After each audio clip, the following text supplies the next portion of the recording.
Hello and welcome to Knife Delights. This is a response to two open tags. Yes, I'm combining a couple. A lot of times there's so many open tags out there, you got to kind of combine them sometimes in order to keep up. So the first open tag is Thankful Thursday. That was brought to us by our good friend from the Great White North, Singing Toad. Toad, thank you so much for starting this great open tag. It gives us a moment to sit back and reflect on people that have made an impact in our lives. And having said that, I want to salute Big J, Jerry there at Big J's Knives. Kind of a salute to him. I'm thankful for his friendship, and this kind of all fits in with the second open tag response, because the second open tag was show us some knives that you've bought at flea markets or antique stores. Now this video could probably go on for about 3 hours for me, because I buy a lot of knives at antique stores, and actually I've had the opportunity to go shopping with Big J. You've seen those videos. Fantastic fellow. Yeah, if you haven't subscribed to Big J, you need to get over there and do so. And the same with Singing Toad. And then the third channel that's involved here is Doom Crew Outdoors. So check out Doom Crew Outdoors. I'm thankful for him too. I think Doom Crew is going to be on Happy Hour live chat this Sunday. So make sure and check out that show. Okay. The great thing about an open tag, about, show some antique store finds or 10 of this or show us this pattern or whatever, is you have a lot of knives you've maybe reviewed, but they don't get a lot of airtime. So I just tried to grab kind of a cross section of things that I bought at the antique stores. We'll start off with this. This is a very recent one. Got this just the other day. And it's kind of a special knife to me. This is the Victorinox Recruit. And it's special to me because if you've seen in other videos, I've went over my Economy Recruit. And both of these from the Tang stamps, I need to just double check, but I think from the Tang stamps on both of these, it came out about the same time. My Economy Recruit I bought while I was overseas, and I carried that for a couple decades in my pocket. And the difference between the Recruit and the Economy Recruit is the Economy doesn't have the toothpick or the tweezers in it. And I do not believe this model is even made anymore. So anyway, there's number one, Victorinox Recruit. Pretty basic knife. Okay. I need to clean this up and soak it and get that blade snap back again. All right, here's something very unique that I found in an antique store. These covers are sterling silver, and it is a gentleman's knife. And you can see the scissors folded down in there. I'm not going to pull them out because it's kind of delicate and it was in kind of bad shape. But this is probably post-war, I would say. Made in Japan. The only Tang stamp I can really see is it has like a Thunderbird or something on it right there, and then it says Japan. You can see here there's a blank spot there if you wanted to engrave initials or put a name in there. These gentleman's knives were very popular. Gentleman's knife, you could even call them a grooming knife. And you got that blade there. I think this is to trim horns off of your feet. This is okay, this is for your cuticles, I believe, because there's one more blade in here yet. Oh, there's another little sharp one. I'm not sure what that's for. So this one here might be for your cuticles, or it may be what they call a earwax remover, a spoon, earwax spoon. Stick it in and you dig the earwax out. So just a fancy little knife.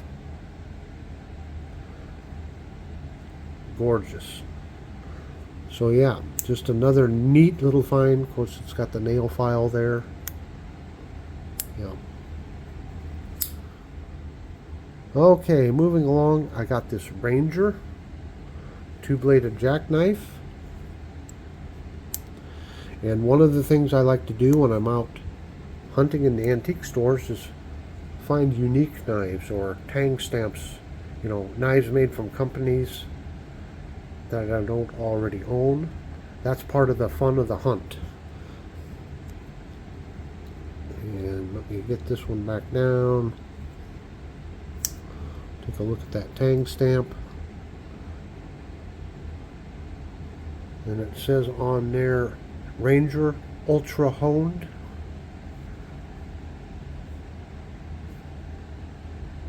And then there's the tang stamp. It says Ranger Made in the USA. Got the focus better. Sometimes the tang stamps are kind of hidden. But just a wonderful piece here.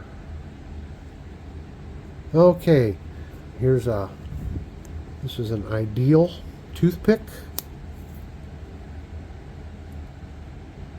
And just kind of a budget knife. Probably came out in the 50s or 60s.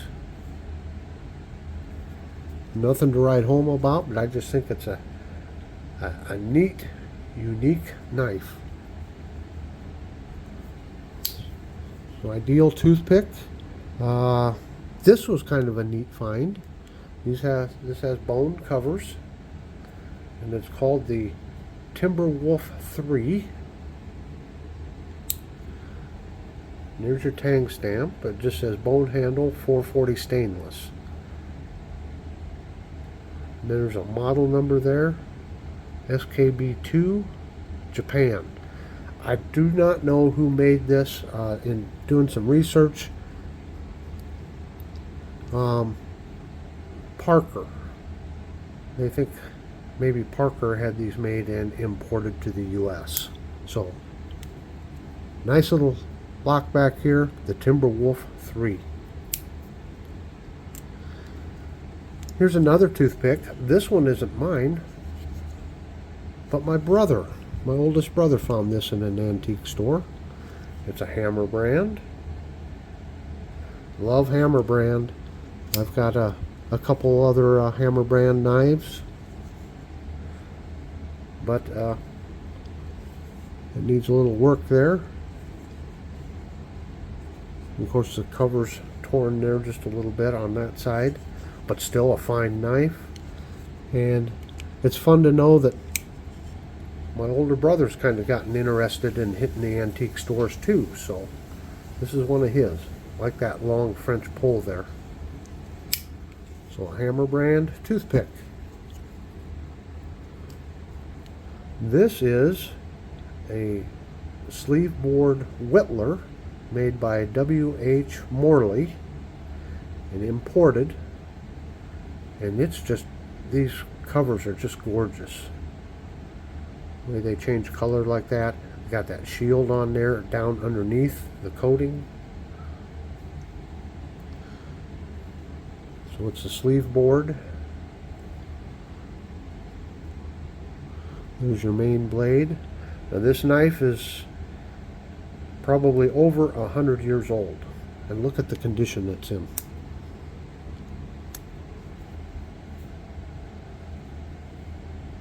Nail file and the small pen blade. Got the easy opening on both sides there. Just a wonderful, wonderful little knife. The half stop.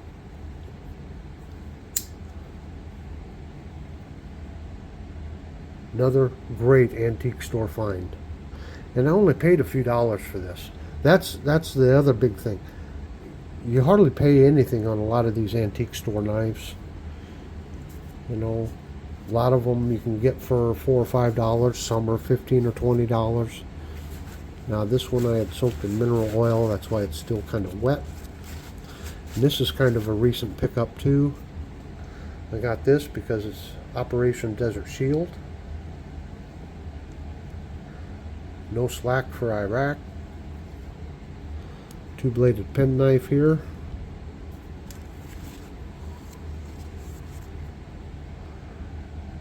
Just says USA, so I'm assuming that means I need to clean it up a little bit. I haven't cleaned it up any. I believe this was made by Colonial.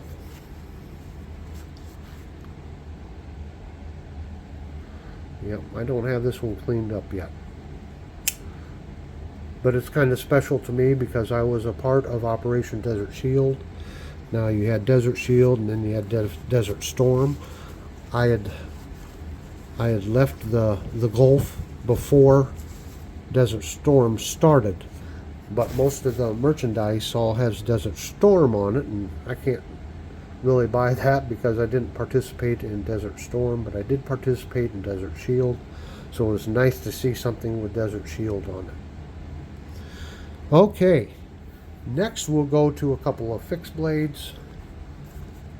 We're already 11 minutes into this, and I'm trying to rush along. This is a Russell. I don't know if it'll come up. You can barely see the engraving on there, the printing, but it's Russell from the Green River Works. And this knife was actually, from what I found out, part of a knife kit. So you got a kit and you put it together yourself. But the Green River Works and the Russell has a fascinating history to it. I devoted a whole video to this knife. Yeah, they were like the second largest knife maker back in the early to mid 1800s, and they really set the standard selling knives out onto the frontier. They were a very popular knife and a high quality knife. Of course, this is, like I said, a modern kit that someone put together, and then it looks like a homemade sheath here. But I just love the history behind this knife company. Okay, I saved the best for last, perhaps. Now, I said most of them cost just a few dollars. This one did cost more than a few dollars, but I still paid probably 1/3 or 1/4 of the price of what I would have been able to get it off of eBay. And this is a Buck Mini Mentor. It's out of the Buck Custom Shop. You see there, Buck Custom. This is the running deer, plated in 24 karat gold. Great handle to it, feels very nice. A little bit of jimping there. The Mini Mentor was that pattern. I think there's a Mini Mentor and a Mentor, but they had some sort of like thermoplastic handles to them. But they made a special run of these. I think it was 2000 or 2001, somewhere in there. But this is a kind of quality knife you can really find in an antique store also. So I encourage everybody, hit your antique stores, pawn shops, flea markets. You just never know what you're going to find. Don't get discouraged if you go once and you don't find anything.